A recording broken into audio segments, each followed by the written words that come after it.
This is the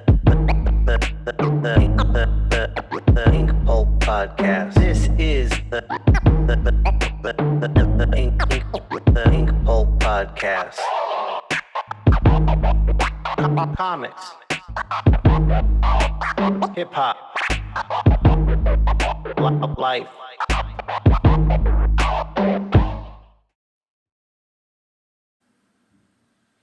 Welcome to the Ink Pulp Podcast. I'm your host, Sean Crystal.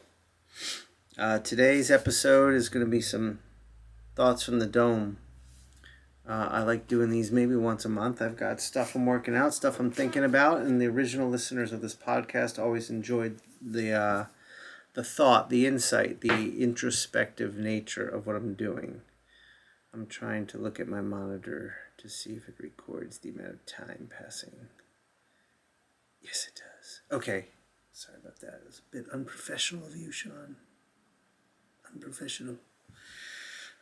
So I'm going to talk about a few things. One, it's been a journey trying to figure out how to live as an artist, as a creative person. And this is a struggle for all creatives. I know some people find real big financial successes early. Some find it late. Some, I guess the more common thing is it's up and down. You have good times and hard times, lean times, not hard times, lean times. And I've certainly had my successes, but I don't feel like I've ever kind of broken through to be like a hit success. And maybe that's not in the cards for me, and that's fine. That's totally fine. I think that was something I had to come to terms with. I mean, when I look at who I listen to musically, when I look at the artists whose work inspires me, who I like, they tend to not be the pop sensations.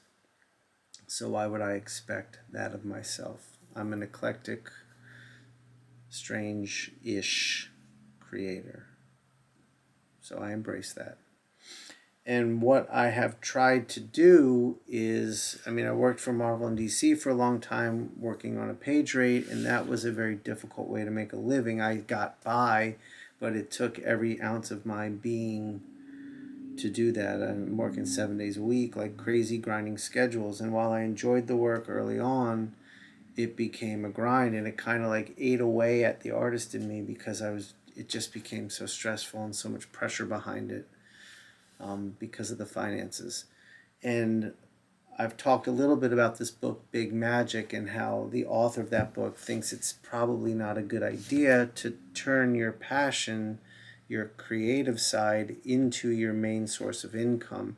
And I get what she's saying. It puts a lot of pressure on it, and it makes it hard to have the joy and freedom that an artist should have. That being said, I think you can. And I look to friends of mine that have manufactured a way to do this. So now that I'm not a freelance artist like I used to be, I'll take small jobs here and there, but I'm trying to survive as an artist unto myself now. And that's been challenging. But it's also taught me a lot about myself, and it's opened my mind. Hold on, let me adjust the light a little. There we go, it's a little better. It's opened my mind to some new ideas and new ways of thinking. So I'm going to tell a story that old me, 5 years ago, would have thought I was insane for entertaining this way of thinking. But I've listened to a lot of books, read a lot of books, self-help stuff about positive thinking, about energies, and all. I've talked about this stuff on here. And I used to spend a lot of time on the podcast talking about a lot of negative stuff. Or when I was in my depressed mode, that was the voice that spoke. And I'm not there, so I'm speaking from a different place. So there's this idea of the universe, right? Some people have God, some people have this and that, faith, whatever you want to call it. I never had it, and now I'm starting to accept it into me. And I think this story right here is what's going to cue you in to what I'm thinking. It's been hard for me because whenever I try to like think like that, like about the universe, about positive thinking, about attracting energies, about manifesting, and all this stuff that I do believe it works. I mean, I see it. I look at some of my friends who are artists, and they're just such positive, happy souls, and they just attract these wonderful things to them. So I get that, and I don't have that like natural ease about me. Um, I'm a joyful person, but I don't know. I think I've been taught to kind of keep my energies tight. It's like an insecurity thing. Like I'm afraid to let them out. Whereas like other people just burst into a room and they're luminous and their energy's boundful and it's everywhere and everyone gravitates to it. It's amazing power. So I think I have it in me. I'm learning to let it out. So I've been trying some things, kind of seeing trends in art and trying to jump on different angles to capitalize on those trends to give me some money, give me a little bit of a nest that will allow me to pursue my creative endeavors. I mean, ink pulp instruction is a means, is something I've created to ultimately do that, and I believe it will. But in the meantime, it's new, it's just getting off the ground. There's only 2 episodes out. Check the link in the comments. But you know, anyways, I'm getting off track. So I would follow these things, and then I saw a TikTok. It was for artists, musicians is really who it was for, and it was about being a struggling artist and seeing what's hot and what sells, and then trying to do that. And you're always chasing the trend, but you're never doing what's true to you. And the advice was just be true to yourself, because that's what's unique, and that's what's going to set trends, and that's what's going to do catch fire and do best for you. So I get that. And that is important. We have to bet on ourselves as artists, and we have to have faith that we will succeed and that will attract the good stuff to us. So I've been trying things and they haven't been working out, and they keep kind of slipping through my fingers, and I'm like so close to having that nest, and then it's just gone, and it throws me for a whirl. And a year ago I would have sunk into a depression for a good week. I'm not doing that now. But this time I surrendered. I let go of my ego. I let go of my wounded ego. I let go of my pride. And I was listening to a book, and it said, ask the universe for help. Like, seriously, ask for its guidance. So I did. And something I never would have ever trusted in. And the universe isn't going to respond to you if you don't have a belief in you. I still have that doubt in me a little bit, but I'm giving it everything I have to believe it. And so I'm getting involved with these NFTs right now, and I was trying to do like licensed characters, and I had these great NFTs made of like Marvel and DC stuff, and then both those companies shut it down. So that was like a big chunk of money that was just gone. And then I was doing this other NFTs out of these Doom masks I painted, but then we ultimately decided like, hey, there's probably a moral quandary to doing that. It would seem as though I'm cashing in on his death. I mean, I created these things out of love and respect as an homage to MF Doom. But to make money off them now after he's passed, it's questionable.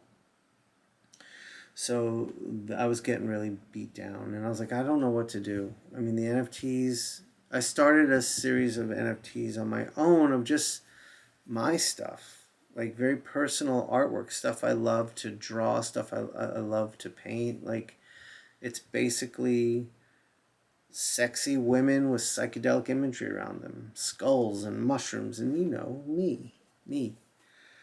And then I started having some real doubts. I was like, well, why is anyone going to buy this? And I realized I've been conditioned to think that my value of an artist is only like it doesn't matter. It's just if I'm drawing Batman, then that's okay, that'll sell. But when I draw stuff I really love drawing, it won't. And that's a bad place to be mentally. So I didn't know if that's what I should be doing or pursuing. I was like, maybe I should just go back to just doing some Marvel and DC paintings and trying to sell those through my art dealer. And but I'm trying to get away from that. I want to have my own thing. I want to do my stuff. So I asked the universe for some guidance, and I've realized that when I do that, I see like wolves, images of wolves, or like a dog that looks like a wolf, or stuff like that will start popping up and letting me know. But I wasn't getting like a direct, like, oh, I know what that means. I'd be like, oh, there's a wolf. Okay, that's a sign that the universe is responding to me. But what does it mean? So I asked. I surrendered, and I asked, and a few minutes later, I just, said, universe, I need guidance. I don't know what to do right now. I don't know how to make money as an artist anymore. I don't know what works, what direction to go in. Should I be making these NFTs of stuff that I just enjoy painting and drawing? And I mean, I am very interested in getting into galleries and looking at artists like that, like they're just drawing and painting what they love. So I asked. And a few minutes later, I opened up Instagram. And on the Instagram story, Portion, which is a marketplace for NFTs who I follow and sell on, Portion had posted a new NFT. And it was an NFT of a wolf. And right then and there, I think was the first time I felt like, holy shit. The answer was given to me. I asked for guidance. I received it, and I'm going to trust in it and have faith in it. And I think, some people will hear this and think I'm crazy, just like I would have 5 years ago. Some people will hear this and be inspired to accept some new ideas. Some people are like, yeah, dummy, that's what it's all about. But this is my story, and I hope it helps you in some way too. And I'm going to make these psychedelic sexy babies, and we'll see how it does. But the universe is telling me that's the direction to go in, so it's got plans. And that's Thoughts from My Dome today. Thank you for listening. Check the links, leave a comment, subscribe, do all that good stuff. The Ink Pulp Podcast is back. It's here. Follow me everywhere. I'm posting across all social medias, all kinds of stuff. I'm out there doing my thing. So follow along and leave me comments. I respond to all of them. Like things, share things, anything you can do anything I do that excites you, share it. That helps. It helps a lot. It helps get my stuff out farther. It helps my audience grow, and it helps me maintain doing stuff like this. But thank you all for continually listening. See you in a week. Peace. This is the Ink Pulp Podcast. This is the Ink Pulp Podcast. Comics, hip hop, life.